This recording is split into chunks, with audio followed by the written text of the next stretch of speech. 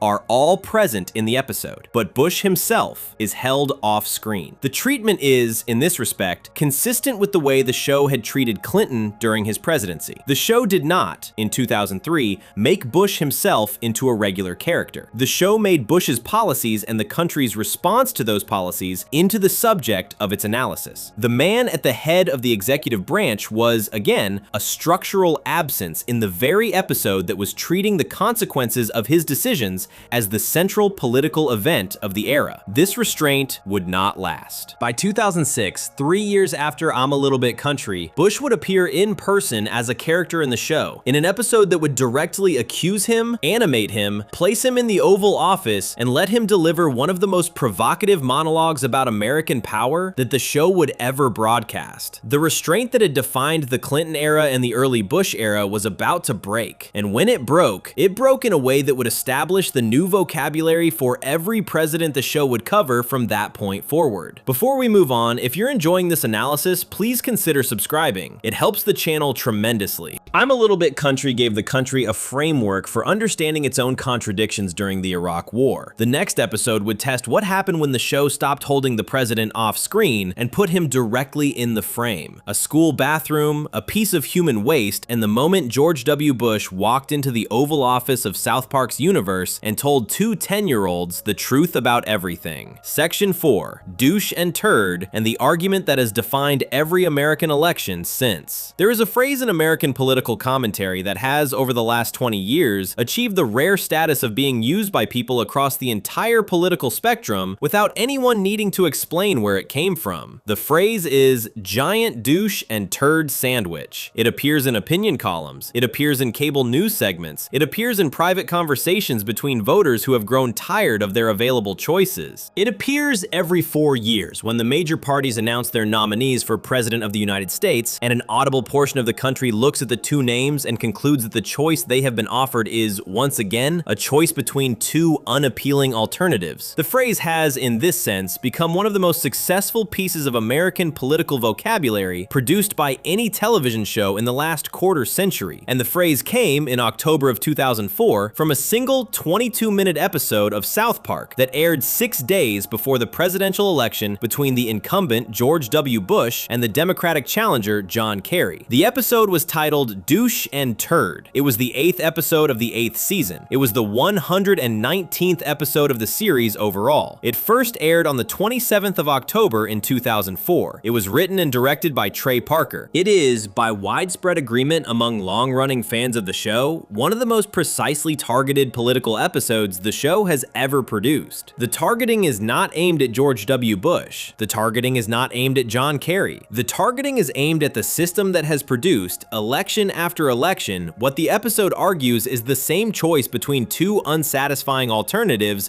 dressed in different colors, repackaged for different decades, but functionally identical in terms of what the system itself is willing to allow to reach the final stage of the process. The plot of the episode begins, as many South Park political episodes do, inside the school. The students of South Park Elementary are at a pep rally. The school's mascot is a cow. A local chapter of People for the Ethical Treatment of Animals, the animal rights organization, arrives at the rally to protest the use of a cow as a school mascot. The PETA protesters argue that animal mascots are exploitative. The school administration agrees. The cow mascot is removed. The student body is told to vote for a new mascot. A list of conventional alternatives is proposed, all of which are dull and uninspiring. Kyle, frustrated by the blandness of the choices, jokingly suggests that the new mascot should be a giant douche. Cartman, in response, jokingly suggests that the new mascot should be a turd sandwich. The two joke nominations gain traction with the student body. By the time the official voting begins, the giant douche and the turd sandwich have become the two leading candidates. The other proposed mascots are eliminated. The choice, going into the actual election, is between the two jokes. The parallel to the actual presidential election was made obvious by the timing of the broadcast. The episode aired 6 days before the actual vote. The actual vote was between two candidates, one of whom, in the show's framing, represented the giant douche, and one of whom represented the turd sandwich. The episode, for legal and satirical reasons, did not assign the labels to specific real-world candidates. Parker and Stone left the question deliberately ambiguous. Some viewers, watching the episode in the weeks before the election, believed that Bush was the turd sandwich and Kerry was the giant douche. Other viewers believed the opposite. The fan debate over which mascot represented which candidate occupied a portion of the political conversation for the entire week between the broadcast and the actual vote. The debate continued in op-ed columns. The debate continued in radio call-in shows. The debate occupied space that, in any prior election, would have been used for substantive coverage of the actual policy positions of the two actual candidates. The episode had, in less than 30 minutes of broadcast, hijacked a measurable portion of the political discussion in the final week of the campaign. The substance of the episode, however, is not in the parallel. The substance of the episode is in what happens to Stan when he refuses to vote. Stan, alone among the four boys, is unwilling to choose between the giant douche and the turd sandwich. His objection is not that one candidate is worse than the other. His objection is that the choice itself is meaningless. He cannot bring himself to participate in an election in which both options are jokes. He withdraws from the process. He announces that he will not vote for either mascot. The reaction of the town is immediate and disproportionate. Stan is treated, by his classmates and by the adults of South Park, as a moral failure. He is harassed for his refusal. He is told that not voting is the same as throwing the election to the wrong side. He is visited by Sean Combs, the rapper and entrepreneur known professionally as P. Diddy, who is in the episode running a campaign called Vote or Die, a parody of the actual Vote or Die campaign that Combs had been running through his Citizen Change organization in the lead up to the 2004 election. The cartoon Combs in the episode is depicted as taking the slogan literally. He arrives at Stan's house. He explains that Stan must vote or he will die. Stan continues to refuse. Combs and his entourage chase Stan around the town, threatening him with weapons, demanding that he choose either the giant douche or the turd sandwich. Stan continues to refuse. The final consequence of Stan's refusal is exile. He is stripped of his clothes. He is tied to a horse. The horse is driven out of the town into the wilderness. Stan, naked except for a bucket on his head, is left to wander in the desert. He is rescued eventually by members of People for the Ethical Treatment of Animals, who have been hiding in a desert encampment after the failure of their original protest. The PETA leader brings Stan into the camp. He explains to Stan that the choice between the giant douche and the turd sandwich is not a new choice. The choice has existed throughout American history. Nearly every election election since the beginning of time, the PETA leader explains, has been between some douche and some turd. The reason is structural. The candidates who reach the final stage of any political process are, by definition, the candidates who are willing to do what is required to reach the final stage. The willingness to do what is required is the willingness to be unappealing to the population that the candidates are asking to vote for them. The system selects for unappealingness. The system has always selected for unappealingness. The election is not a corruption of an otherwise pure process. The election is the process working exactly as it always works. This monologue, delivered by a minor character inside a half-hour cartoon broadcast on basic cable in October of 2004, is one of the most influential pieces of American political commentary produced by any television show in the last quarter century. The monologue captures, in a few sentences of dialogue, an argument that political philosophers and journalists have spent decades trying to articulate. The monologue is, in a sense, the entire post-Watergate American attitude toward elections compressed into a single piece of cartoon dialogue. Voters who have grown tired of being told that their vote matters. Voters who have looked at the two major party nominees and concluded that the difference between them is smaller than the difference the campaigns are claiming. Voters who have begun to suspect that the system is selecting for a particular kind of mediocrity rather than for excellence. All found in this monologue a vocabulary for what they had been thinking but had not been able to say. What the episode actually argues, beneath the comedy, is that voting is still meaningful even though the choices are unappealing. Stan, after the PETA monologue, returns to the town. He decides that he will vote after all. He votes for the turd sandwich. The turd sandwich loses. The giant douche wins by a landslide with 1,410 votes to 36. Stan, having finally participated, finds that his single vote has not affected the outcome. The episode's final position, then, is more complicated than it first appears. The episode is not arguing that voting is pointless. The episode is arguing that the choice is unsatisfying, that the participation feels meaningless, but that the refusal to participate carries its own moral cost. Stan was wrong to refuse. He was wrong to think that his withdrawal made him purer than the people who voted. The PETA leader's monologue is correct. Every election is between some douche and some turd. The recognition of this fact is not a reason to opt out. The recognition is a reason to make peace with the system as it actually operates, and to participate anyway, while keeping clear-eyed about what the participation actually means. This argument, when laid out in full, is more sophisticated than the simplified version of it that has been quoted in American political commentary for the last 20 years. The popular memory of douche and turd has tended to remember the giant douche and turd sandwich part, and forget the part where Stan eventually votes anyway. The popular memory has tended to remember the futility of choice, and forget the recognition of obligation. The episode, in its actual content, is arguing for participation despite disillusionment. The popular memory has tended to use the episode as a justification for disengagement. The gap between what the episode actually says and what the episode is remembered as saying is itself one of the more interesting facts about the episode's afterlife. What the episode would do to the show's relationship with future presidential elections is establish a pattern that would hold for every election cycle that followed. The 2008 election would be treated, in About Last Night, as a diamond heist in which Obama and McCain were revealed to be co-conspirators. The 2012 election between Obama and Mitt Romney would barely register in the show's canon at all, with Parker and Stone evidently treating it as too uninteresting to merit a dedicated episode. The 2016 election between Hillary Clinton and Donald Trump would be treated throughout the entire 20th season as an election between a giant douche and a turd sandwich, with Mr. Garrison serving as the show's deliberate stand-in for Trump and Hillary Clinton serving, in her actual real-world form, as the alternative. The 2020 election between Trump and Joe Biden would be implicit in the pandemic special's treatment of Garrison as president, but would not be the subject of a dedicated election episode. The 2024 election between Trump and Kamala Harris would result in Trump's actual return to office and the show's transition to using a Saddam Hussein-style cutout of Trump's actual face as the new presidential portrayal. Across all of these election cycles, the basic structural argument from douche and turd would remain in place. The choices would be unappealing, the system would be selecting for unappealingness, the recognition of this would not be a reason to opt out. The system would continue regardless of how the population felt about it. What the episode established, more permanently than any specific political stance, was that the show was now operating from a default position of cynical realism about American electoral politics. Before Douche and Turd, the show's political voice had been less consistent. Different episodes had taken different positions. The Trapper Keeper episode had mocked the recount process without taking taking sides on the candidates. The I'm a Little Bit Country episode had treated the war as a structural feature of American political life without taking sides on the war itself. After Douche and Turd, the show would settle into a permanent position. The position was that elections are usually meaningless in their immediate substance, that the candidates are usually inadequate, that the system is structured to produce inadequate candidates, and that the recognition of all of these things does not exempt anyone from the obligation to participate. This position would be the show's working political philosophy for the next 20 years. Every later election episode would be operating from the foundation that Douche and Turd had laid down. The phrase itself, the giant douche and the turd sandwich, would become permanent. By the time of the 2008 election, the phrase was already in widespread use. By the time of the 2016 election, the phrase had been used so often that political commentators began using it without attribution, treating it as a piece of common political vocabulary rather than a quotation from a specific cartoon. By the time of the 2024 election, the phrase had been used in cycle after cycle, in op-ed after op-ed, in conversation after conversation, until the original episode that had introduced it was no longer the primary reference point for most of the people using it. The phrase had outgrown its source. The phrase had entered the language. South Park, in October of 2004, 6 days before an election, had given the country a piece of vocabulary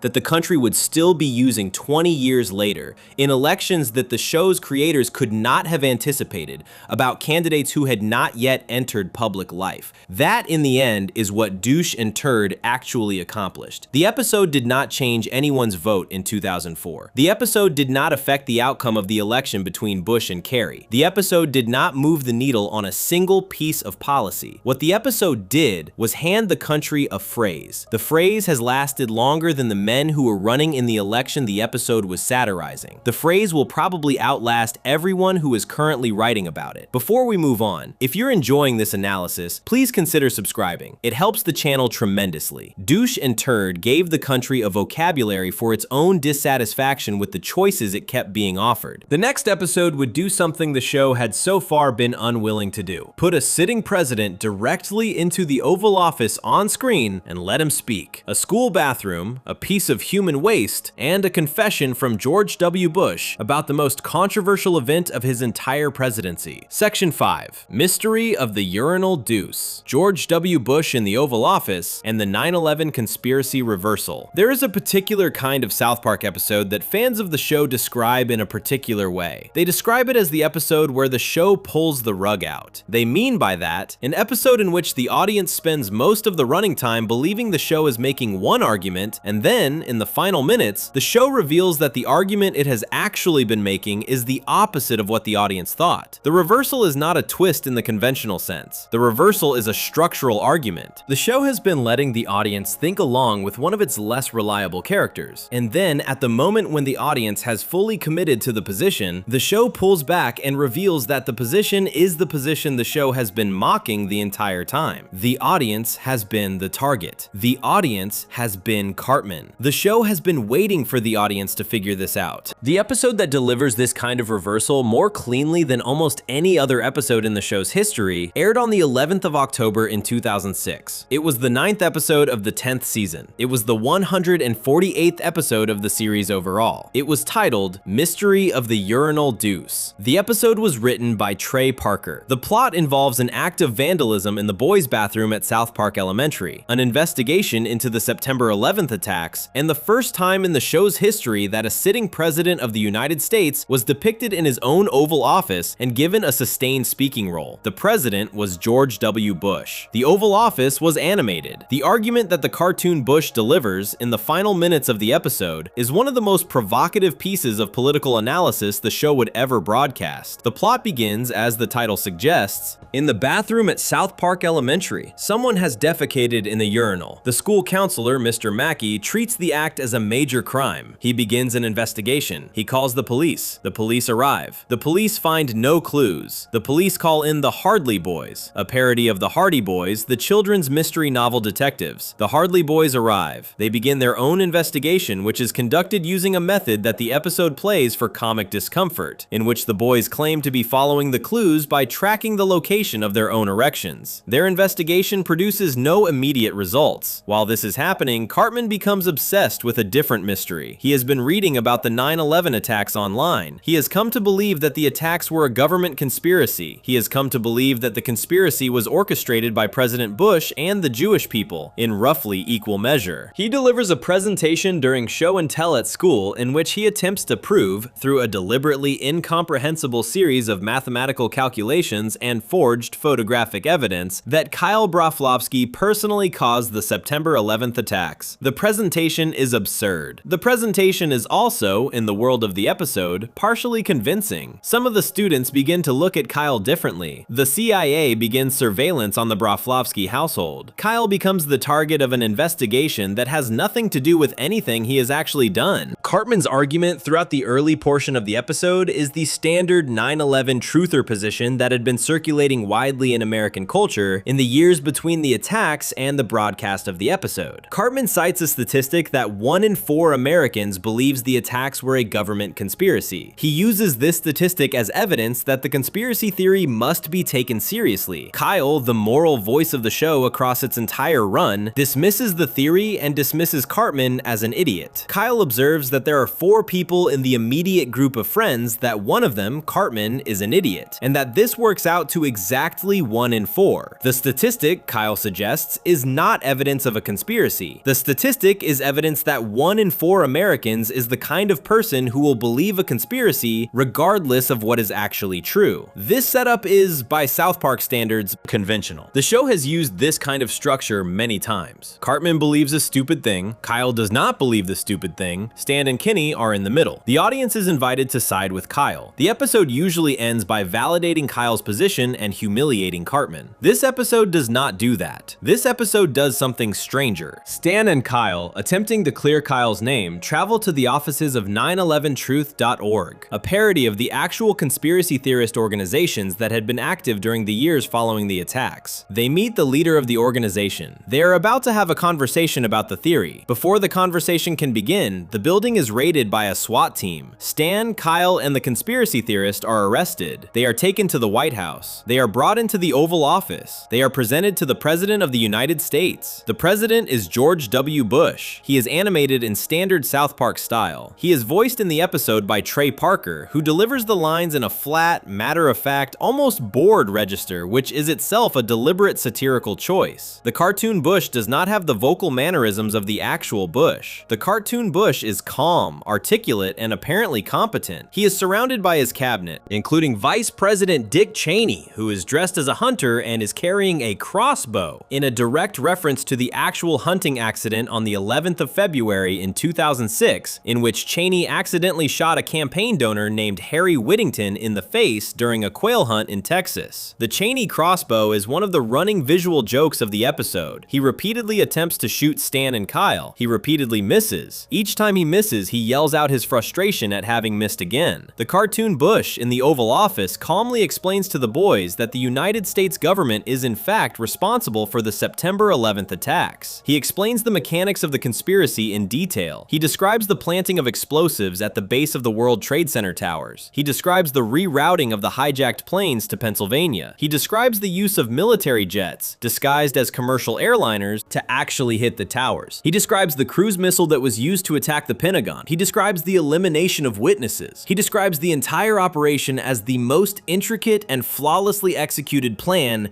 in the history of human deception. Donald Rumsfeld, standing nearby, laughs and repeats the word money. The motive for the attacks, Bush explains, was financial. The towers fell. The American population responded with patriotic unity. The unity allowed the country to invade Iraq and seize the oil. The seizure of the oil made the people in the room richer than they had been before. The whole thing, Bush says, was simple to execute once the decision had been made to do it. This monologue, taken on its own, is the most aggressive piece of political accusation that the show had ever directed at a sitting president. The cartoon Bush, voiced by Parker, animated in the Oval Office, is openly confessing to the most contested mass casualty event of the 21st century. The cartoon Bush is admitting that the towers were brought down by his administration. The cartoon Bush is admitting that the entire war on terror was a financial conspiracy. The cartoon Bush is admitting that the official government version of the September 11th attacks is a lie. The audience, watching the episode in October of 2006, is being asked to absorb, as canonical, a statement that the most serious available political accusation against Bush is in fact true. The audience at this point has been led to believe that Cartman was right. The conspiracy theory is real. The government did it. Kyle was wrong to dismiss the evidence. Stan, who has been silent through most of the scene, attempts to escape with Kyle. Cheney misses with the crossbow. The boys flee. They make their way back towards South Park. This is where the rug is pulled. On their way home, Stan and Kyle encounter the leader of the 9/11 Truth Organization, who they had seen apparently shot dead by Bush in the Oval Office, walking calmly down the street in Chicago. The conspiracy theorist is not dead. He has been working with the government the entire time. They chase him. He is shot, this time fatally, by a man on the street, who turns out to be the father of the Hardley boys. The Hardley boys' father takes the boys back to his house. He explains in the longest piece of expository dialogue in the episode what is actually happening. The Hardley boys' father is a retired detective. He has been investigating the urinal incident at South Park Elementary. The investigation has led him, by the kind of dream logic that South Park episodes occasionally use, to discover the truth about the September 11th conspiracy theories. The truth, he explains, is that the conspiracy theories are themselves a government operation. The 9/11 truth movement is run by the government. The websites are run by the government. The Oval Office confession the boys had heard from Bush was itself a lie. The actual September 11th attacks, he explains, were carried out by the people who had always been credibly accused of carrying them out, which is to say, a group of Al-Qaeda terrorists operating under the direction of Osama bin Laden, with no involvement from the United States government. Bush himself at this point walks into the Hardley boys' home. He confirms the explanation. He tells the boys that the government creates and funds the conspiracy theories deliberately. The reason is simple. 1 in 4 Americans, Bush explains, will believe a conspiracy theory no matter what the evidence shows. The government has decided that it is in the government's interest to encourage these citizens to believe that the government is more powerful than it actually is. If the conspiracy theorists believe that the government is capable of orchestrating mass casualty events on American soil, the conspiracy theorists will be afraid of the government. If the conspiracy theorists are afraid of the government, the conspiracy theorists will be easier to manage. The government tells the truth to the 75% of Americans who are willing to believe it. The government feeds the conspiracy theory to the 25% of Americans who would believe a conspiracy theory regardless. Both populations are managed. The system is more stable than it would be if everyone tried to believe the same thing. This is the actual argument of the episode. The argument is not that the government did 9/11. The argument is that the population's tendency to believe that the government did 9/11 is itself something the government has reasons to encourage. The conspiracy theorists are not exposing the truth about the powerful. The conspiracy theorists are doing the work of the powerful by making the powerful appear more powerful than the powerful actually are. The conspiracy is not the conspiracy. The belief in the conspiracy is the conspiracy. The cartoon Bush in the Oval Office was performing for the boys. The Bush in the Hardley boys' living room is the actual Bush explaining how the performance works. Stan at this point pulls a gun on Kyle. He confesses that he was the one who defecated in the urinal at South Park Elementary. He had not meant for the act to become a major investigation. Once the investigation was underway, however, he had decided to use it to teach Kyle a lesson about conspiracy theories. He had brought Kyle to the offices of 911truth.org. He had arranged the entire trip to the White House. He had been working with the government the entire time. The conspiracy he had constructed around the urinal was itself a small-scale model of the conspiracy the government had constructed around September 11th. Both conspiracies, Stan tells Kyle, exist for the same reason. The people who are running them benefit from the population's willingness to believe that something more interesting is going on than what is actually going on. Kyle asks the natural question. He asks who actually caused the September 11th attacks. Stan answers without hesitation. The attacks were caused, he says, by a group of pissed-off Muslim militants. There was no broader conspiracy. There was no government involvement. The official explanation, the one that the 75% of Americans who do not believe in conspiracy theories already believe, is the correct explanation. The attacks happened because the people who carried them out wanted them to happen. The attacks did not happen because of an elaborate plot involving cruise missiles and explosives and rerouted planes. The attacks happened because 19 men hijacked 4 airplanes and flew them into buildings. The episode ends in the school. Stan is being punished for the urinal incident. Mr. Mackey is lecturing him. Mackey is using a series of euphemisms for what Stan did, each of which is unintentionally comic. Stan begins to laugh. Mackey gets angrier. The laughing intensifies. The credits roll. What the episode achieved, beneath the comedy, was a political political position that was almost impossible to find anywhere else in American media in 2006. The episode was, in its surface affect, contemptuous of George W. Bush. The episode put Bush in the Oval Office and had him confess to mass murder. The episode had Cheney attempt to shoot 2 children with a crossbow. The episode treated the Bush administration as the kind of institution that would stage a confession to a national tragedy in front of 2 10-year-olds, just to keep a particular conspiracy theory alive in the population. By any normal standard of political reading, the episode was anti-Bush, and yet the episode was also, simultaneously, the most direct rebuttal to 9/11 conspiracy theories that any major piece of American entertainment had produced. The episode was making the case that the conspiracy theorists were wrong. The episode was making the case that the official explanation was correct. The episode was making the case that the people who believed Bush had personally orchestrated September 11th were not heroic truth seekers, but were, in fact, the kind of citizens whose gullibility the government found useful to maintain. The episode was, beneath its anti-Bush surface, an aggressive defense of the basic, factual record of what had happened on September 11th. The fact that the episode delivered this defense by putting an animated Bush in an animated Oval Office and having him calmly admit to mass murder was the rhetorical move that allowed the defense to land. The audience had to be tricked into hearing the argument. The trick was the entire point. This kind of structure, the conspiracy rebuttal disguised as a conspiracy confirmation, would not appear again in the show with quite the same precision, but the episode would establish a model that the show would use in modified forms for the rest of its run. The model is that the show could engage with the most sensitive political subjects of its moment by appearing to confirm the most extreme available reading of those subjects, then pulling the rug out at the last moment and revealing that the actual position was something more complicated. The audience would have to be made uncomfortable to be made attentive. The discomfort would be the precondition for the actual argument to be heard. The cartoon Bush in the Oval Office was, in this respect, the first sustained presidential portrayal in the show's history. Bill Clinton had appeared briefly in the 1999 film. He had not delivered a sustained monologue. The cartoon Bush had delivered one of the most provocative monologues a sitting president had ever been given in American animation. The line had been crossed. From this point forward, the show would not hesitate to put sitting presidents directly into the frame and let them speak. 2 years later, the next president would be elected. The show would handle him in a way that, by the standards of what had just been done to Bush, would be almost gentle, but that would establish in its own quieter way the show's permanent cynicism about the office itself. Before we move on, if you're enjoying this analysis, please consider subscribing. It helps the channel tremendously. Bush in the Oval Office was the first time the show had let a sitting president speak at length. The next president would arrive less than 2 years later, and the show would handle his election in a way nobody had expected. A diamond, a museum, a heist, and the argument that the entire 2008 presidential election was a cover for something nobody was supposed to notice. Section 6, the Obama heist, the Ocean's 11 election, and the show's most cynical statement about power. There is a phenomenon in American political life that happens approximately every 4 years. The phenomenon is the brief period after a presidential election in which one half of the country is celebrating and the other half is in something close to genuine despair. The despair is not, in most cases, justified by what is actually about to happen. The new president, whoever that president is, will not in most cases dismantle the country, will not in most cases enact every policy that the losing side feared,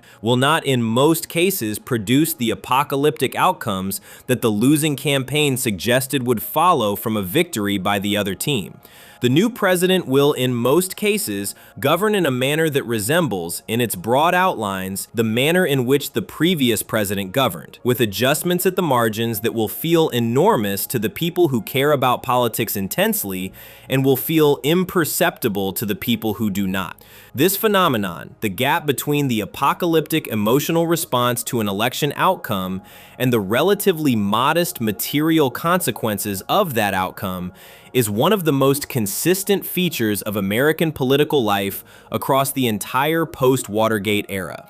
And on the night of the 4th of November in 2008, when Barack Obama defeated John McCain to become the 44th president of the United States, the phenomenon was visible to anyone who was paying attention. Trey Parker and Matt Stone were paying attention. They had been planning a South Park episode about the election for several months. They had committed, by October of 2008, to the prediction that Obama would win. Parker had gone so far as to place a financial bet on Obama's victory through an online sports betting site. The bet was placed in October. The site had the odds heavily against McCain. Parker won the bet. The episode that aired the day after the election was the result of months of planning, written and animated on the assumption that Obama would be the next president, with a contingency plan that involved, in the case of a McCain victory, dubbing dialogue over the completed footage in the style of Mystery Science Theater 3000. The contingency was never needed. Obama won. The episode aired as written. The episode was called About Last Night. It was the 12th episode of the 12th season. It was the 179th episode of the series overall. It first aired on Comedy Central on the 5th of November in 2008, less than 24 hours after the actual results of the actual election had been announced. The production turnaround for the final scenes of the episode was, by the standards of any other animated production in 2008, almost impossible. The episode incorporates excerpts from the actual victory speech that Obama delivered in Grant Park in Chicago on the night of the 4th of November. The episode incorporates excerpts from the actual concession speech that McCain delivered in Phoenix on the same night. The audio from both speeches was inserted into the animation, the surrounding dialogue was rewritten to fit, and the episode was finalized in the early hours of the morning of the 5th, in time to be broadcast that same evening. What the episode does with this material is one of the most cynical, satirical moves the show would make in its entire run. The episode opens with the standard imagery of the night of an American presidential election. Obama supporters in South Park are celebrating. McCain supporters are devastated. The Democrats are drinking, partying in the streets, breaking things, and screaming the word change at one another. The Republicans are committing suicide, taking refuge in basement bunkers, and preparing for what they believe will be the imminent collapse of civilization. Randy Marsh is among the celebrating Democrats. He is drunk. He has decided that he no longer needs to work for a living because Obama has been elected. He punches his boss, who is also a Democrat, breaking the boss's nose. He overturns a police car. He sings a Barry Manilow song with the lyrics changed into a hymn for Obama. Ike Broflovsky, who has been depicted across multiple seasons as a McCain supporter, attempts to commit suicide because of the election results. Stan and Kyle take Ike to the hospital. The hospital is overflowing with wounded Republicans who have tried to kill themselves and partying Democrats who have injured themselves through reckless celebration. This setup is, by South Park standards, conventional satire. The episode is mocking both sides of the partisan response to the election. The Democrats are depicted as overconfident in their belief that the election has solved their problems. The Republicans are depicted as overconfident in their belief that the election will end the world. The episode could have remained in this mode for its full 22 minutes and would have been a competent piece of post-election commentary. The episode does not remain in this mode. The episode instead executes a structural pivot that takes the satire in a direction nobody watching it would have expected. The pivot involves Barack Obama and John McCain. Obama and McCain in the episode are revealed to be best friends. They have been best friends for years. They are the leaders of an organization called the Presidential Crime Syndicate. The syndicate is a multi-decade jewel heist operation that has been using the American presidential election system as a cover for its actual activities. The actual activities in this election cycle involve the theft of the Hope Diamond from the Smithsonian Museum of Natural History in Washington. The election was rigged. The presidency was the cover. The campaign was the misdirection. The actual goal, the only goal that the syndicate had ever cared about, was the diamond. The supporting cast is folded into the conspiracy. Michelle Obama, the new First Lady, is revealed to be a single mother and a master computer hacker. Her marriage to Obama is a fake marriage that was constructed for the purposes of the campaign. Sarah Palin, the Alaskan governor who had been McCain's running mate and who had been depicted across the campaign as intellectually limited,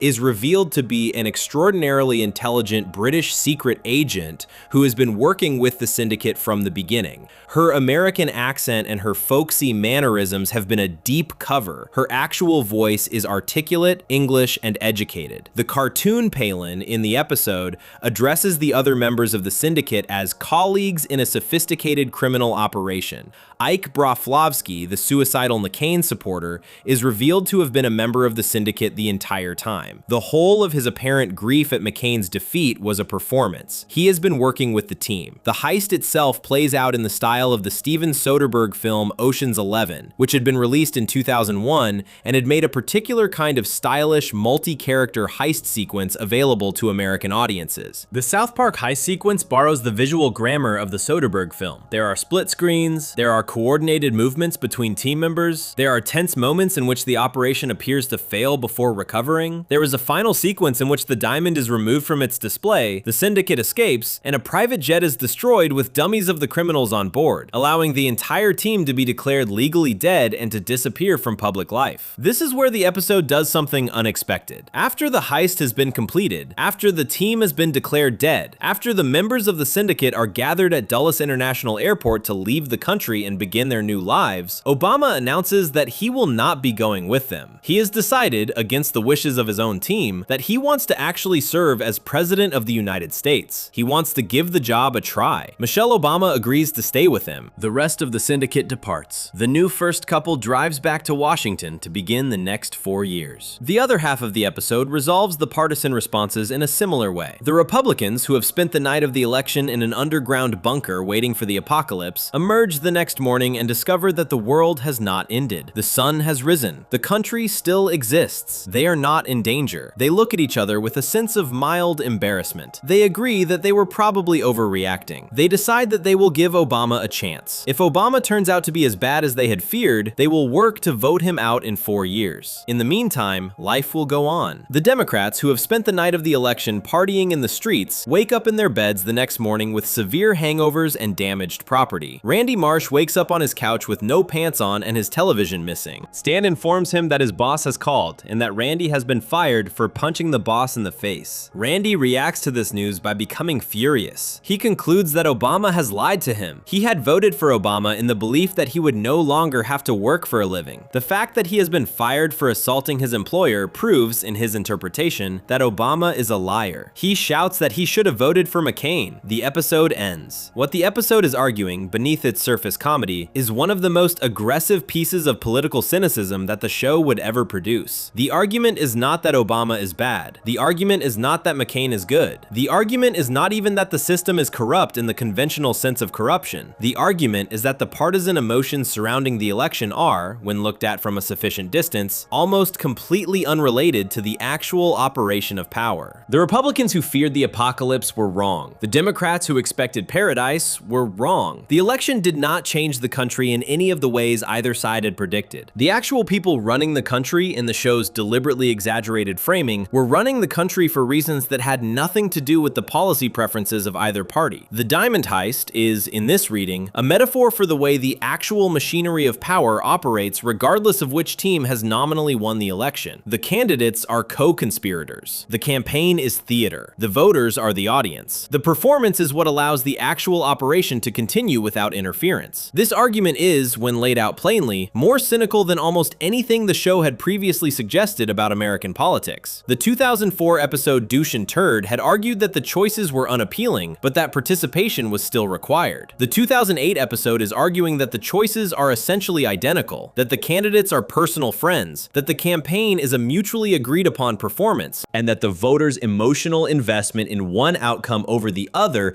is a form of self-deception that the candidates themselves find amusing. The McCain in the episode is not opposed to the Obama in the episode. They are colleagues. They have planned this together. They are now moving on to the next stage of their actual life together, which has nothing to do with the political positions either of them ran on. The episode also marks one of the few times in the show's run when a sitting president, or in this case, a president-elect, would be voiced with audio sampled from the actual person. The Obama victory speech audio that was incorporated into the episode includes lines that the actual Obama had spoken less than 24 hours before the broadcast. The McCain concession speech audio includes lines from the actual McCain concession. The use of real audio inside the cartoon was a deliberate satirical choice. Parker and Stone wanted the cartoon Obama and the cartoon McCain to be, at the level of voice, indistinguishable from the actual Obama and the actual McCain at the moment the audience had last heard them. The performance the audience had watched on the night of the election was being incorporated, the next night, into a satirical context that revealed, or claimed to reveal, what had actually been happening behind the performance. The voice was the same. The substance was, in the episode's argument, exposed as a cover. What the episode would mean for the show's relationship with the Obama presidency across the next 8 years is significant. The show would, across Obama's 2 terms, produce relatively few episodes that engaged seriously with Obama's actual policies. There would be no Obama equivalent of the Iraq War episode. There would be no Obama equivalent of the post 9/11 Bush episode. There would be no Obama equivalent of the Cartoon Wars 2-parter that had directly criticized the Bush administration's relationship to free speech. The Obama administration would pass through the show's run as a relatively absent presence, mentioned occasionally, depicted occasionally, but never made the central subject of an episode in the way the Bush administration had been made central across multiple episodes of the show's middle period. The reason for this absence, the show's relationship to Obama suggests, is that the show had said what it had to say about the Obama presidency on the day after the election. The argument the show was making in About Last Night was that the change of administration would not produce the dramatic effects that either side had anticipated. The argument was that the new president would govern in roughly the same fashion as the previous president, with adjustments at the margins. The argument was that the country would continue, the war on terror would continue, the basic structure of American power would continue, and the partisan emotions surrounding the change would, in retrospect, look like the emotions of people who had not yet realized how little had changed. This argument was, by the time Obama left office in January of 2017, broadly correct. The Obama administration had continued the wars,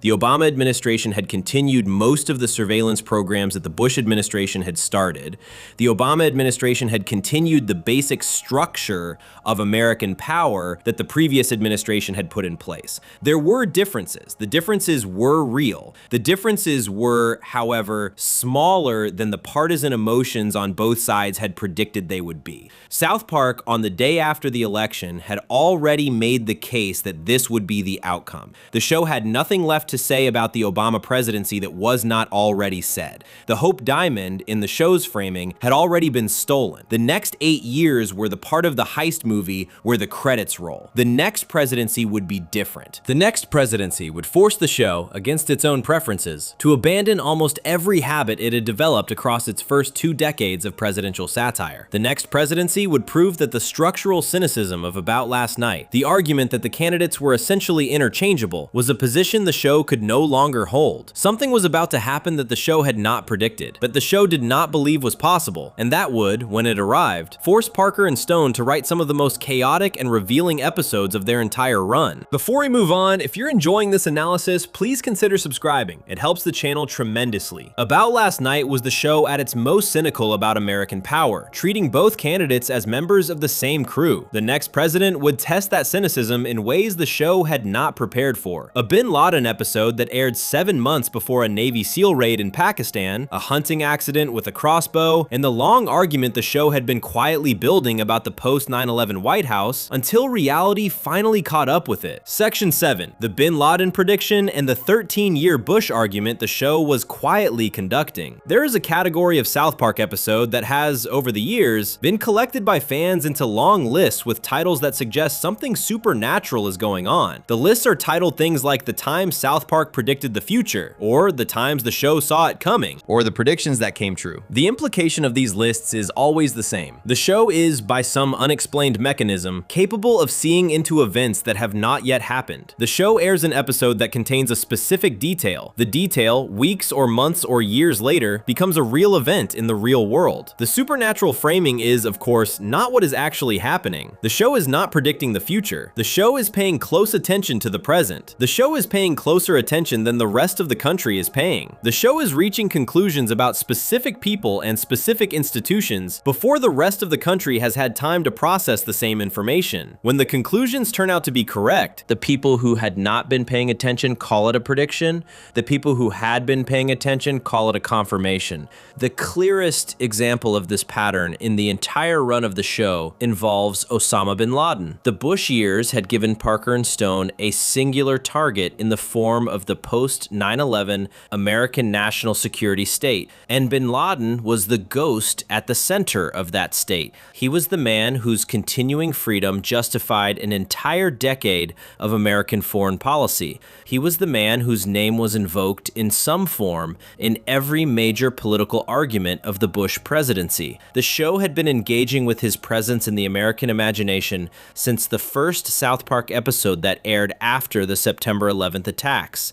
The engagement built, episode by episode, year by year, into a sustained position about what the post-9/11 White House actually was. By October of 2010, the show had reached a conclusion about how the bin Laden story would end. 7 months later, on the 2nd of May in 2011, the United States military reached the same conclusion in a Abbottabad, Pakistan, and the conclusion was almost identical to the one the show had already broadcast. The first South Park episode to engage directly with bin Laden was the Season 5 episode Osama bin Laden Has Farty Pants, which aired on the 7th of November in 2001. The episode was the first new South Park to be produced after the September 11th attacks. Parker and Stone had been on hiatus during the immediate aftermath of the attacks, and the staff had returned to production with a question that no other comedy program in the country had yet figured out how to answer, which was the question of how to make a comedy about the worst event in modern American history while the event was still actively reshaping the country in real time. The episode was their answer. The plot involves the boys being accidentally shipped to Afghanistan after a charity drive at the school. They arrive in a war-torn village. They meet a group of Afghan children who, in the visual logic of the episode, look almost exactly like Stan, Kyle, Cartman, and Kenny. The two groups of children attempt to communicate across the cultural and linguistic barrier between them. The Afghan children explain, in the calm voice of children who have learned to speak about violence as a normal feature of their daily lives, that the entire region has been ruined by foreign intervention, by civil war, by poverty, and by the continuing presence of a man named Osama bin Laden, who has made all of these conditions permanent. The episode treats the Afghan children sympathetically. The episode treats the American military presence in the region with a complicated mixture of approval and skepticism. The episode treats the actual figure of bin Laden as the antagonist who has produced the suffering of the children on both sides. The climactic sequence of the episode is a Looney Tunes parody. Cartman encounters bin Laden directly. The two of them engage in a chase sequence that borrows the visual grammar of the Bugs Bunny cartoons of the 1940s and 1950s. Bin Laden is depicted as a bumbling, easily defeated villain in the mold of Yosemite Sam or Elmer Fudd. Cartman tricks him into a series of slapstick traps. Bin Laden is repeatedly humiliated. The episode ends with bin Laden being shot in the head by an American military officer, in a moment that the episode treats as appropriate, deserved, and in keeping with the visual tradition of the cartoon villain receiving his punishment in the final frame. What the episode established, beneath its comedic surface, was the show's working position on bin Laden as a character. He was a target. He was not a sympathetic target. He was not a target whose death would be treated in the show's universe as morally complicated. He was a target who would die repeatedly across the show's run in a series of escalating cartoon situations that would each end with his execution by some American military mechanism. The bin Laden of South Park became one of the show's recurring kill victims, in the same category as Kenny, but with a different politics behind each death. Kenny dies because the show's gag requires him to die. Bin Laden dies because the show's politics require him to die. The first death is comedic, the second death is editorial. The audience is meant to enjoy each one for different reasons. This recurring treatment continued across the next decade. Bin Laden returned in cameo appearances throughout the middle seasons of the show. He appeared in the Cartoon Wars two-parter in 2006 as a live-action figure whose dialogue was rewritten through subtitles. He appeared in the 200th episode in April of 2010 as a member of a class action lawsuit against the town of South Park. He appeared in various background and incidental roles whenever the show needed an instantly recognizable villain to inhabit a specific moment of plot. The show was, across this entire period, treating bin Laden as a character who lived inside its archive and who could be brought out whenever a story required him. The actual bin Laden, in the real world, remained at large. He had not been captured, he had not been killed. His continuing freedom was the central failure of the post-9/11 American national security state. In October of 2010, the show produced an episode that brought bin Laden back into a central role. The episode was titled, It's a Jersey Thing. It was the 9th episode of the 14th season. It was the 204th episode of the series overall. It first aired on the 13th of October in 2010. The episode was written and directed by Trey Parker. The plot involves the residents of New Jersey, in the form of cast members from the MTV reality program Jersey Shore and the Bravo program The Real Housewives of New Jersey, expanding their cultural influence across the United States and arriving at the borders of South Park. The town responds with horror. The Jersey residents are depicted as monsters. Snooki in the episode is rendered as a sex sex-crazed, barely humanoid goblin who pursues middle-aged men through bars at night. The town tries to organize a defense. The defense is inadequate. The Jersey invasion overwhelms South Park's available resources. In desperation, Randy Marsh decides that the only way to repel the Jersey invasion is to recruit outside help. He records a video. The video is addressed to Osama bin Laden. The video plays the opening credits of Jersey Shore. Randy explains in the video that the situation in South Park has become serious enough that he is willing to make common cause with the most notorious enemy of the American state. He sends the video to bin Laden. Bin Laden, in his cave somewhere in the mountains of Afghanistan or Pakistan, watches the video. He concludes that the Jersey invasion is, indeed, a problem that requires Al-Qaeda's intervention. He agrees to help. He arrives in South Park with a force of Al-Qaeda fighters. The combined American and Al-Qaeda force successfully repels the Jersey invasion. The town is saved. The Jersey people are driven back to the East Coast. The town gathers at the end of the episode to express gratitude to bin Laden for his assistance. Bin Laden is presented with a medal. He stands at a podium. The townspeople applaud. He prepares to deliver a speech of acceptance. A United States paratrooper descends from the ceiling on a rope. The paratrooper shoots bin Laden in the head. Bin Laden falls dead. The paratrooper salutes. Randy, looking up at the ceiling, says with a casual tone that the episode treats as deliberately understated that they got him. The episode ends. This was the third on-screen death of bin Laden in the show's canon. It was the most graphic. It was also the most deliberately constructed as a wish fulfillment fantasy of the kind of operation that the United States government had been promising to conduct for nearly a decade and had not yet conducted. The bin Laden in the episode is killed in his moment of apparent triumph, surrounded by allies, having been lured into a position of false security by an American Special Forces operative who arrives without warning and shoots him with a single shot to the head. 7 months later, in the early hours of the 2nd of May in 2011, in Abbottabad, Pakistan, a unit of the United States Naval Special Warfare Development Group, commonly known as SEAL Team 6, conducted a raid on a residential compound. The raid had been planned for months. The intelligence had been developed over years. The compound was the home of Osama bin Laden. The raid was successful. Bin Laden was killed. The killing was accomplished, according to the official accounts that emerged in the days that followed, by a single shot to the head, fired by a SEAL operator who had entered the compound by descending from a helicopter that had been hovering above the building. The operation was conducted at night. Bin Laden was found in his living quarters, surrounded by family members and bodyguards. The shot that killed him was fired without warning, in a moment when bin Laden was, by all available accounts, not expecting an American military presence to be in his home. The parallels between the South Park episode and the actual operation are not perfect. The episode does not predict the location in Pakistan. The episode does not predict the helicopter. The episode does not predict the precise sequence of events, but the basic shape of the operation, as it would be reported around the world in the days following the actual raid, was the shape that the episode had already broadcast 7 months earlier. A single American operator, a descent from above, a single shot to the head, a moment of false security on bin Laden's part in which he believed himself to be safe among allies, broken by the sudden arrival of the operator.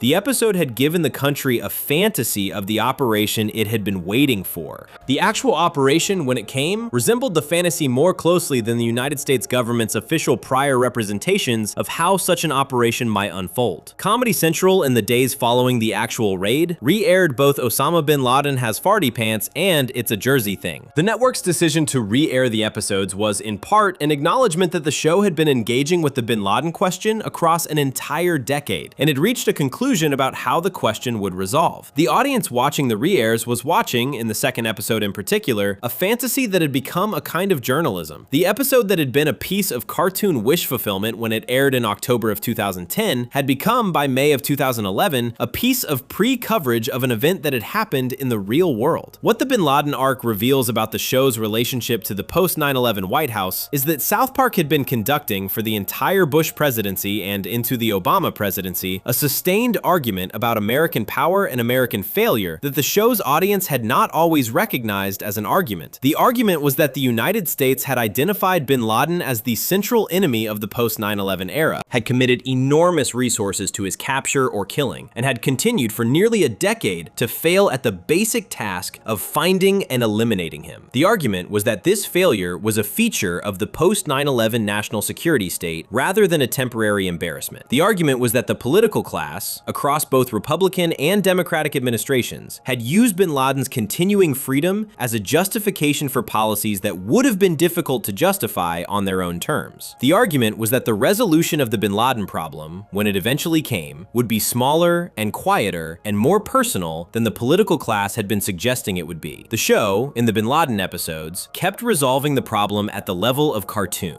Bin Laden died in the show's universe multiple times across the post-9/11 decade. Each death was a small editorial argument that the actual death was overdue. Each death was a small reminder that the basic premise of the post-9/11 era, the premise that the country would not be safe until bin Laden was eliminated, was a premium that the political class had not been moving toward resolving. The show was, in this respect, more impatient with the failure than the political class was. The show was making the case, again and again, that the man should already be dead. The show was also, across the same period, making a parallel set of arguments about the Bush administration itself. The mystery of the urinal deuce episode in October of 2006 had put Bush in the Oval Office and let him deliver a fake confession that revealed, on closer reading, the show's actual position on Bush, which was that Bush was responsible for what he was responsible for, that he was not responsible for what the conspiracy theorists claimed he was responsible for, and that the difference between those two categories was the only ground on which a serious political argument could be made. The Cartoon Wars two-parter in April of 2006 had directly engaged with the Bush administration's relationship to free speech, with the depiction of the Prophet Muhammad, and with the willingness of American media institutions to censor themselves in the face of threats from religious fundamentalists. The show had been arguing, across multiple episodes, that the Bush administration's actual record was bad enough that the conspiracy theorists' fantasy versions of it were unnecessary. The actual record was the indictment. The Cheney crossbow gag in Mystery of the Urinal Deuce was a small piece of this larger argument. The Vice President of the United States had, in February of 2006, accidentally shot a campaign donor named Harry Whittington in the face during a quail hunt in Texas. The shooting had been treated by the political press in the days following the incident with a kind of nervous deference. The reporters who covered the story were uncertain how to discuss a vice president shooting a man in the face without appearing to politicize the incident. The South Park episode, 8 months later, had no such uncertainty. The Cheney in the episode was depicted as a deranged hunter who carried a crossbow, who repeatedly attempted to shoot small children, and who failed each time. The crossbow was the show's editorial position on the Cheney hunting accident. The accident was funny. The accident was disturbing. The accident was the kind of thing that, in the show's reading, the political press had been too polite to treat with the seriousness that it deserved. The episode treated the Cheney crossbow as a recurring visual gag because the actual Cheney had given the show permission to do so, by having shot an actual man in the face during an actual hunting trip and having survived the political consequences of the shooting almost entirely intact. What the bin Laden prediction and the Cheney crossbow and the mystery of the urinal deuce confession all share is the show's basic position that the post-9/11 White House was a subject worth taking seriously. The show was engaging with the executive branch in a sustained way that it had not engaged with the Clinton White House. The show was producing episodes about specific Bush administration figures, specific Bush administration policies, specific Bush administration failures. The show was, in its quiet way, building a case across the entire 8 years of the Bush presidency. The case was that the men running the post-9/11 American government were not the men they were presenting themselves as being, that the policies they were pursuing were not the policies they were claiming to pursue, and that the eventual resolution of the major problems of the era would be smaller and more accidental than any of the official statements suggested. The bin Laden death, when it came, was the final piece of evidence the show had been waiting for. The death was understated. The death was conducted by a small unit. The death was the kind of operation that any serious analyst could have planned at any point in the previous decade if the political will to plan it had been present. The death proved, in retrospect, that the political will had been the missing ingredient all along. What the next presidency would do to this framework is something that almost nobody, including Parker and Stone, anticipated. The framework had been built around the assumption that American presidents, however different they appeared on the surface, were essentially interchangeable inside the larger machinery of American power. The framework had been built around the assumption that the candidates of the two major parties could be treated as variations on a theme. The framework had been built around the assumption that the ordinary patterns of American political life would continue indefinitely. The framework was about to be tested by a candidate who did not behave according to any of the rules that the framework had been built to satirize. The show's response to this candidate would, by the time it was finished, redefine what South Park was and what the show was capable of doing in real time when reality refused to conform to the show's existing categories. Before we move on, if you're enjoying this analysis, please consider subscribing. It helps the channel tremendously. The Bin Laden arc proved the show could see where the post-9/11 era was going before the country itself could see it. The next presidency would test the limit of that capacity. A children's school teacher, a campaign for the highest office in the country, an election night the show had completely misjudged, and the 4-year refusal to look directly at the man whose face the show could not bring itself to draw. Section 8. Mr. Garrison becomes the president, and the show decides it will not look at Trump. There is a moment in the autumn of 2015 when South Park made a decision that would define the next 4 years of the show. The decision was made privately, in the writer's room, weeks before any episode based on the decision aired on Comedy Central. The decision was made by Trey Parker and Matt Stone, in conversation with each other and with their senior staff. The decision was about how to handle, within the show's canon, the sudden and unexpected emergence of Donald Trump as a serious candidate for the Republican presidential nomination. Trump had announced his campaign in June of 2015. By August of 2015, when production on the 19th season of South Park began, Trump was leading the Republican primary polls. By September of 2015, when the season was about to begin airing, Trump's campaign was the dominant subject of American political coverage. Parker and Stone had to decide how the show would handle him. The decision they made, the decision that would shape the next 4 seasons of the show, was that the show would not portray Trump directly. The show would not put Trump on screen. The show would not use Trump's voice. The show would not use Trump's face. The show would not use Trump's name. Trump was, in the show's working assumption, going to lose the Republican primary, or if he somehow won the primary, was going to lose the general election. There was no scenario in Parker and Stone's working model in which Trump would actually become the president of the United States. To portray him directly on the show would be to invest the kind of long-term character work that the show typically reserved for figures with sustained political relevance. Trump did not, in their estimation, have sustained political relevance.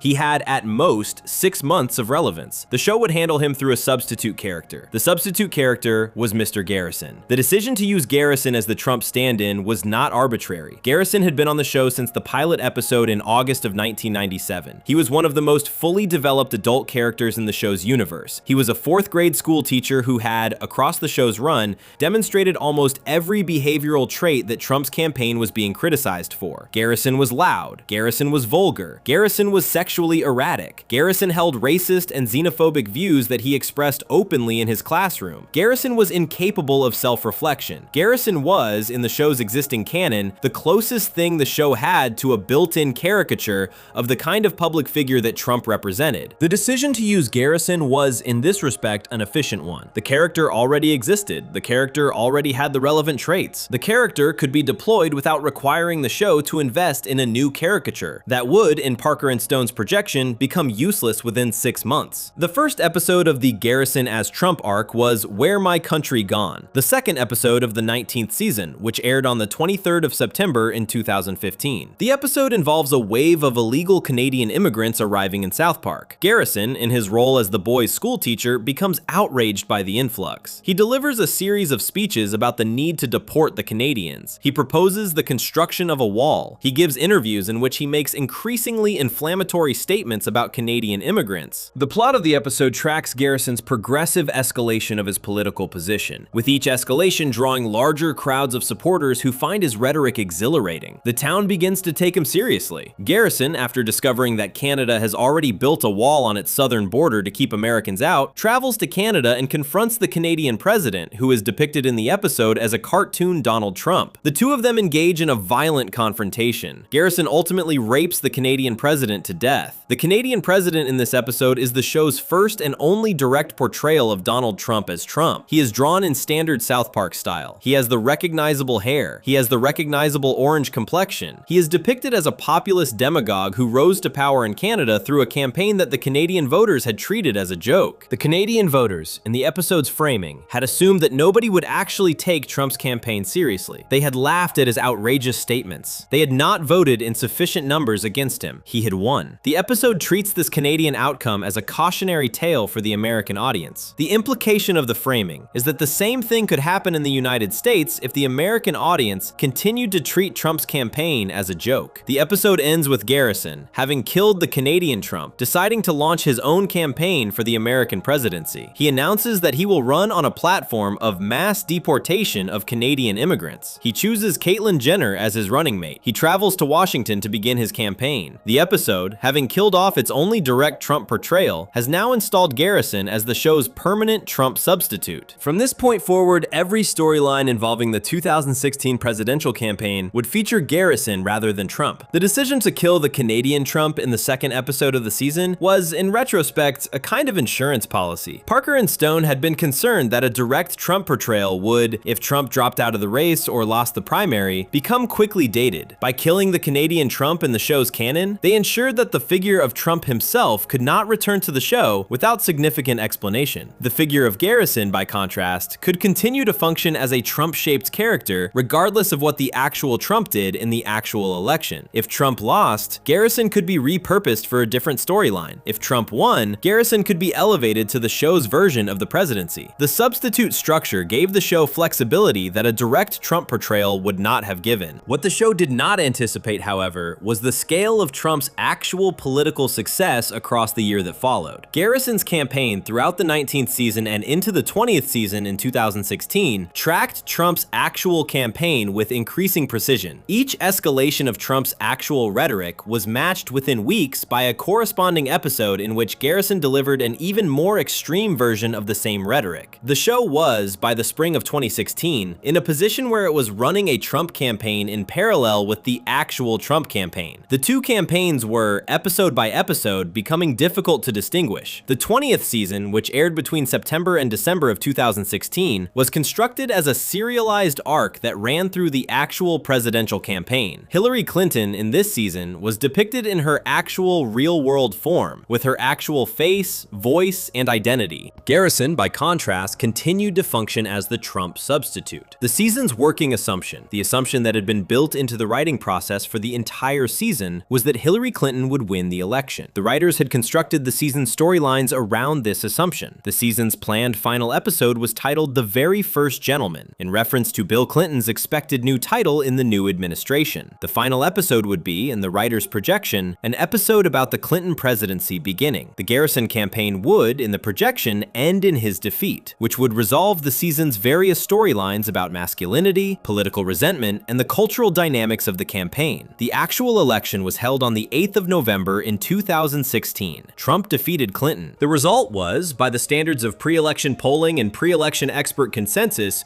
the most surprising electoral outcome in the modern history of American presidential politics. Parker and Stone were, like most of the country's political class, unprepared. They had been writing the season under the assumption that Clinton would win. The penultimate episode of the season had aired on the 2nd of November, 6 days before the election. The final episode was scheduled to air on the 9th of November, the day after the election. The final episode had not yet been finished. The final episode was, in fact, still being written when the actual election results came in. What followed in the South Park production studio in the early hours of the 9th of November was one of the most dramatic real-time rewrites in the show's history. The episode that had been planned, The Very First Gentleman, had to be entirely abandoned. A new episode had to be written, animated, and prepared for broadcast in less than 24 hours. The new episode would have to address the actual outcome of the actual election. The new episode would have to provide some kind of resolution to the Garrison campaign, given that Garrison, in the show's parallel structure, had now won the presidency along with the actual Trump. The new episode would have to do all of this without having had the time that the show normally took to plan its political responses. The new episode was titled Oh Geez. It aired on the 9th of November in 2016, less than 24 hours after the announcement of the election results. The production was finished, according to Parker and Stone's own account in interviews that followed, approximately 9 hours before broadcast. The episode opens with the residents of South Park gathered in the community center to watch the election returns. The returns are coming in. The anchor on the television is delivering the news with audible bewilderment. The anchor describes the situation as a surprise. The anchor looks off camera and asks his producers whether the results are real. The townspeople watch in stunned silence. The Garrison campaign, in the show's universe, has won. The episode that follows is a piece of television that nobody who watched it the night it aired has forgotten. Parker and Stone, in interviews after the broadcast, would describe the episode as the closest the show had ever come to giving up. The episode does not have its usual structural confidence. The episode does not deliver a clear satirical position. The episode is, in its tone, an honest depiction of the disorientation that Parker and Stone themselves were experiencing on the day after the election. They had been wrong. The country had elected a man they had spent the entire previous year assuming the country would not elect. The show that had built its political voice on the assumption that Parker and Stone could see further into American political life than most observers could see was, on the morning of the 9th of November, faced with the fact that they had not seen this coming. The episode, more than anything else, was about that recognition. What the episode also established was that the show would now have to handle a Trump presidency without ever having developed a plan for what a Trump presidency would actually look like inside the canon. Garrison, the substitute, was now the president. He had won by accident. The member berries, the small purple fruits that the show had been building across the season as a metaphor for reactionary nostalgia,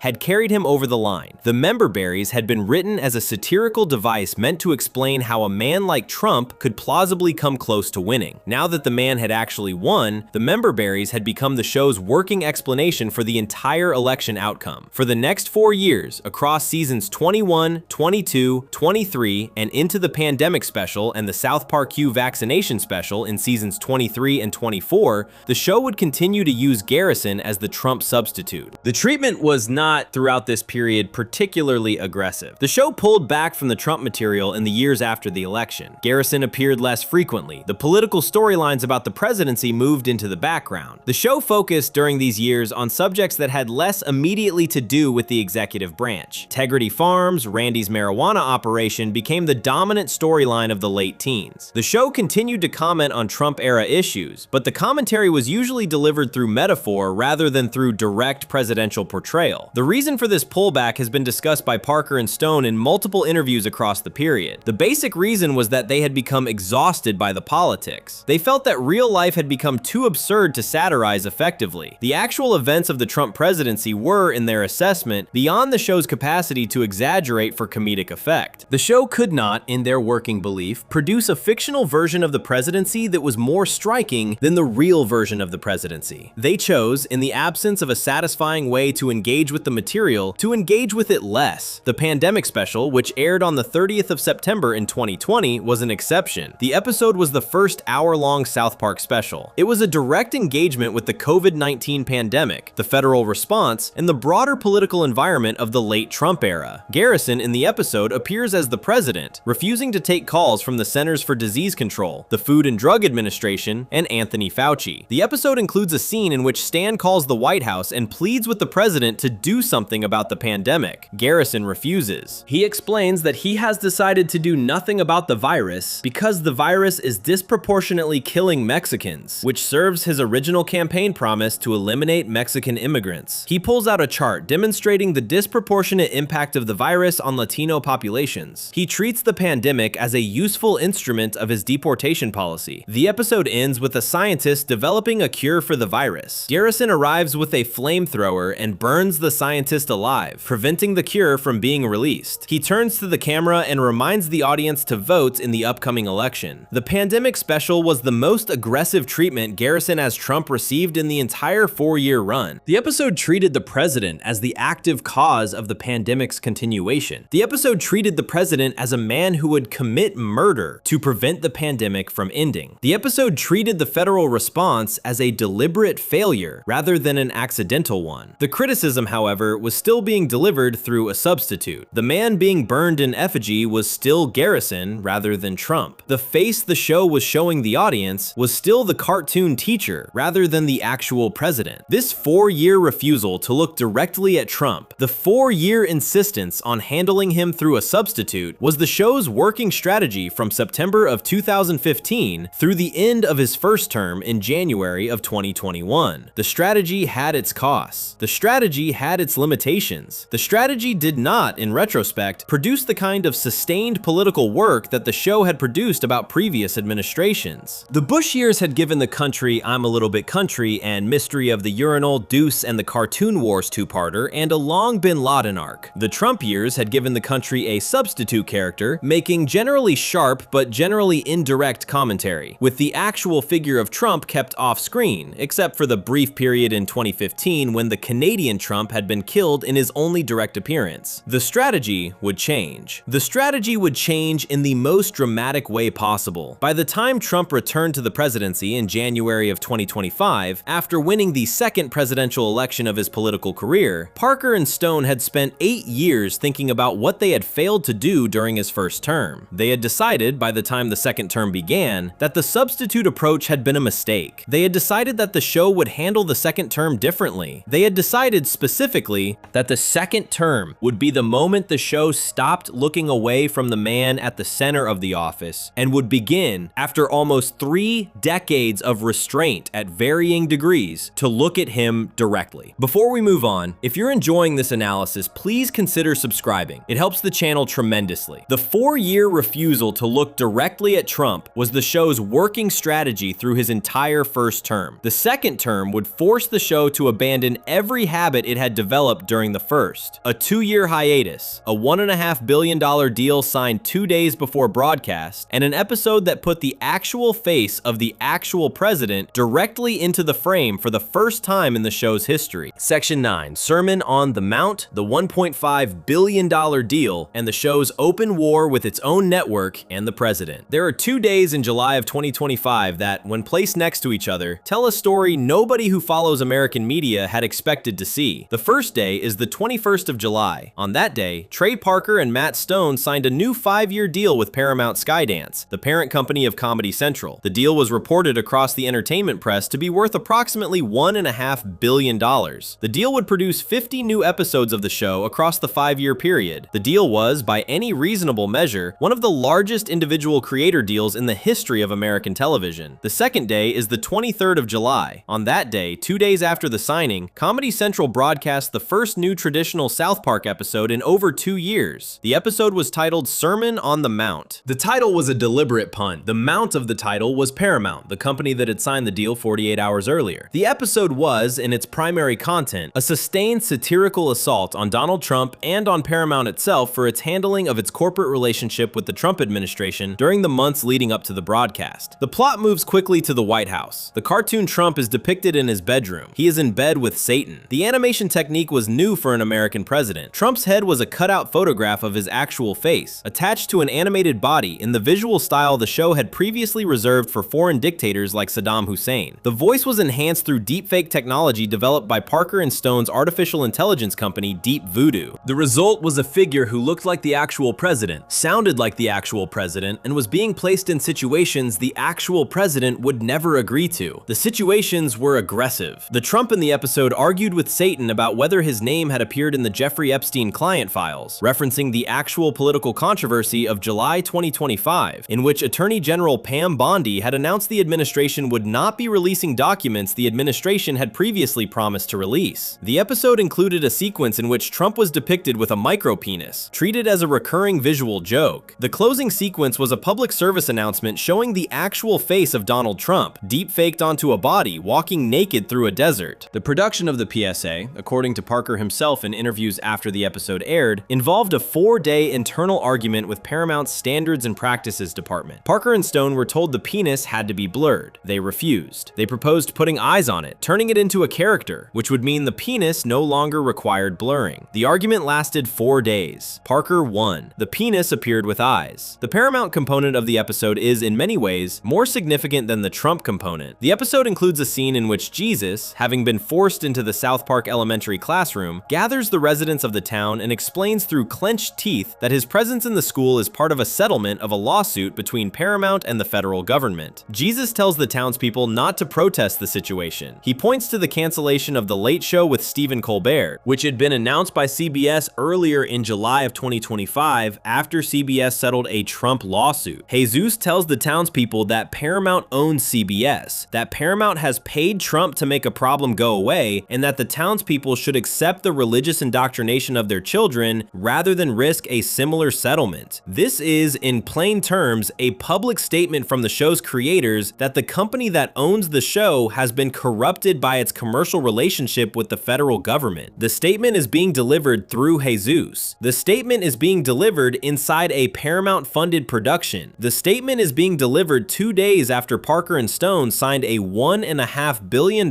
deal with the company company they are accusing of corruption. The show is daring the corrupted company to cancel it. The corrupted company does not cancel it. The episode airs as written. The system has absorbed the payload. The next episodes would test how much more the system could absorb. Before we move on, if you're enjoying this analysis, please consider subscribing. It helps the channel tremendously. Sermon on the Mount established the new vocabulary. The next episodes would extend that vocabulary across an entire serialized arc that ran for more than a year. Ice, a Halloween ghost in the White House, a pregnancy plot involving the devil, and the most sustained satirical assault on a sitting president in the history of American animation. Section 10, Got a Nut, The Woman in the Hat, and the Trump arc the show has built across 3 seasons. The escalation began 2 weeks after the premiere. The second episode of the 27th season, Got a Nut, aired on the 6th of August in 2025. Mr. Mackey, the school counselor, has been laid off because Jesus is now on staff. He needs a new job. He encounters a recruitment advertisement for the United States Immigration and Customs Enforcement promising a $50,000 signing bonus and a 6-figure salary. The actual recruitment numbers being advertised by the actual agency at the time. Mackey accepts. The episode introduces the show's caricature of Kristi Noem, the United States Secretary of Homeland Security. The gnome in the episode is shown being styled by a glamour squad, posing in front of detention facilities and shooting puppies, referencing Noem's own 2024 memoir disclosure that she had killed her family dog Cricket. The most quoted line from the episode is delivered by Noem to the new ICE recruits. She tells them they are only supposed to detain the brown ones. She tells them that if it is brown, it goes down. The Department of Homeland Security responded to the episode in a way no executive branch agency had ever responded to South Park. The agency posted a still image from the episode on its official account on X, using it to promote job openings. The official South Park account responded on the same platform, asking whether this meant the show was relevant. The federal government had made the show into the kind of institutional adversary the federal government did not normally have time to engage with. The Halloween episode, The Woman in the Hat, aired on the 31st of October in 2025. The East Wing of the White House has been demolished, referencing the actual demolition of the East Wing by the second Trump administration earlier in October of 2025 to make space for a new ballroom. The demolition has released a wrath. The wrath takes the form of a ghost wearing a hat. The ghost is the ghost of Melania Trump. Trump cannot recognize her. He becomes afraid of her. The episode includes a seance. The cabinet members gather around a table. Stephen Miller is depicted as a Renfield-like figure. Brendan Carr, the chairman of the Federal Communications Commission, is wrapped in casts that have frozen him in a permanent salute resembling a Nazi salute. Pam Bondi is depicted with substances on her face that the episode names rectoplasm in a deliberate scatological pun. The possessed Bondi calls out the words deception and Epstein during the seance, the show's editorial position on Bondi's actual handling of the Epstein documents. The arc continued into the 28th season. Twisted Christian introduced the show's caricature of Peter Thiel and revealed that Vice President J.D. Vance was secretly working to abort Trump's baby with Satan. The final episode, The Crap Out, aired on the 10th of December in 2025. The baby hangs itself during an ultrasound. The doctor explains the baby's death was not suspicious and that there were a few minutes of missing footage during which the death occurred, in language that explicitly references the official explanation of Jeffrey Epstein's actual death in his jail cell in August of 2019. What the entire arc adds up to is something the show has never done before. The show has never sustained a single political target across an entire calendar year of serialized storytelling. The show has never produced a multi-season satirical narrative in which the central character is the actual president of the United States, in which the central plot involves the president's romantic relationship with the devil. The arc is, by any reasonable standard, the most sustained piece of presidential satire in the history of American animation. The show has traveled across nearly 3 decades, from a relatively gentle cartoon Bill Clinton voiced by Trey Parker in a feature film about a war with Canada, to a show in which the actual face of an actual sitting president appears in deep-faked nude public service announcements and in bedroom scenes with Satan. The show has become, against its own original intentions, one of the few remaining American institutions capable of looking at the executive branch without flinching. The conflict between South Park and the White House is, at the time of this video, the longest sustained running argument with the executive branch ever attempted by a piece of mainstream entertainment. The argument is not finished. The country will continue to watch it unfold. If you enjoyed this video essay, make sure to subscribe. Thanks for watching, and I'll see you in the next one.